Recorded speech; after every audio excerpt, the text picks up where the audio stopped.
Halo, ketemu lagi dengan saya Lucky dari Mom's Choice Essential Oil. Bukan ahli, bukan profesional, tapi senang berbagi pengalaman. Nah, kali ini saya mau mengajak teman-teman semua untuk berkenalan dengan cerita saya dari masa lalu, di mana satu momen tersebut membuat saya menjadi yakin untuk mencari tahu sebuah alternatif yang lebih baik untuk keluarga saya. Sebagai seorang ibu, pasti dong saya selalu mau memberikan yang terbaik untuk anak-anak saya. Tapi kadang-kadang yang terbaik itu menjadi berlebih. Nah, kondisi anak-anak tuh, terutama anak saya nomor 1, waktu dulu jadi kurang baik lah ya, jadi kurang oke secara kesehatannya, di bagian perutnya terganggu seperti itu. Dan akhirnya saya terus mencoba cari tahu kira-kira apa ya yang saya bisa berikan untuk anak saya, yang saya bisa support untuk anak-anak saya, karena saya mau anak-anak saya sehat, terutama nanti untuk masa depan mereka. Semakin banyaknya case-case gangguan kesehatan yang ada pada saat itu membuat saya sebagai seorang ibu juga menjadi tegang dong pastinya ya. Dan saya mulai melakukan research, dan ada sebuah berita yang saya temukan atau penelitian yang saya temukan bahwa ternyata case cancer ini sangat-sangat banyak terjadi sudah di sekitar kita. Dan penyebabnya pun juga sangat mengagetkan untuk saya. Ada penelitian yang saya temukan bahwa sebanyak 1.620 orang itu meninggal setiap hari karena kanker, dan itu juga termasuk anak-anak.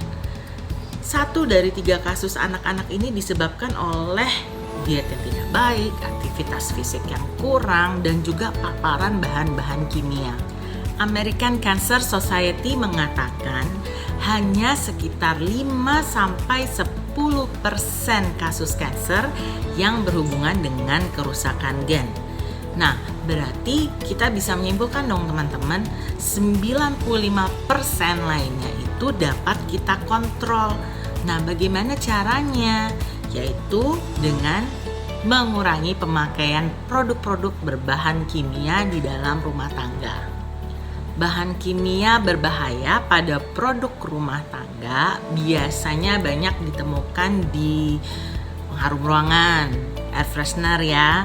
Bisa juga ditemukan di care produk kita seperti sabun, sampo, pasta gigi, bedak dan lain-lain.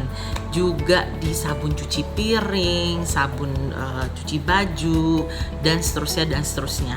Ada banyak sekali. Dan sebagai seorang ibu, selayaknya dan sebaiknya kita sudah mulai memahami bahaya-bahaya yang dapat ditimbulkan oleh produk-produk yang mengandung bahan kimia tersebut. Lalu pertanyaannya sekarang, apa yang terjadi jika tubuh terpapar bahan kimia? Memang ada yang ekstrim seperti kanker, tetapi bisa juga seperti tubuh yang mudah lelah, tidak bisa fokus, susah tidur, inflamasi, dan bisa jadi juga timbul rasa-rasa sakit yang kita mungkin nggak tahu dari mana asalnya. Teman-teman, hanya dibutuhkan sekitar 26 detik sejak kita terpapar bahan kimia tersebut untuk akhirnya bahan kimia tersebut masuk ke dalam tubuh kita. 26 detik. Dan you know what? Pemakai produk-produk berbahan kimia paling banyak itu adalah para wanita. Dalam sehari kita para wanita tuh bisa menggunakan produk-produk tersebut mungkin sekitar 300 produk dari yang saya coba research ya. Dan bahkan kita sudah menggunakan 80 produk di pagi hari sebelum kita makan. Setelah mengetahui fakta-fakta tersebut, sebagai seorang ibu, mulai dong saya mencari tahu apa nih yang bisa saya lakukan untuk keluarga saya. Dan saya mulai mencari alternatif, dan akhirnya saya bertemu dengan essential oil. Setelah saya pelajari, saya mengetahui bahwa essential oil ini dapat memberikan dukungan kesehatan untuk saya dan keluarga saya secara holistik. Saya pun mulai menggunakan essential oil sebagai pendamping gaya hidup sehat saya. Bukan sebagai obat, tetapi pendamping. Jadi saya juga tetap harus menjaga makan yang baik, saya harus berolahraga dengan baik, dan juga disupport dengan essential oil ini. Bagaimana cara supportnya? Saya mulai belajar menggantikan produk-produk berbahan kimia dalam rumah tangga dengan DIY sederhana yang dapat saya buat menggunakan essential oil. Teman-teman, sehat itu adalah tanggung jawab pribadi. Oleh karena itu, saya mau mengajak teman-teman untuk bersama-sama kita mulai mengurangi pemakaian bahan-bahan kimia dalam rumah tangga kita. So, stay safe, stay healthy, and God bless you.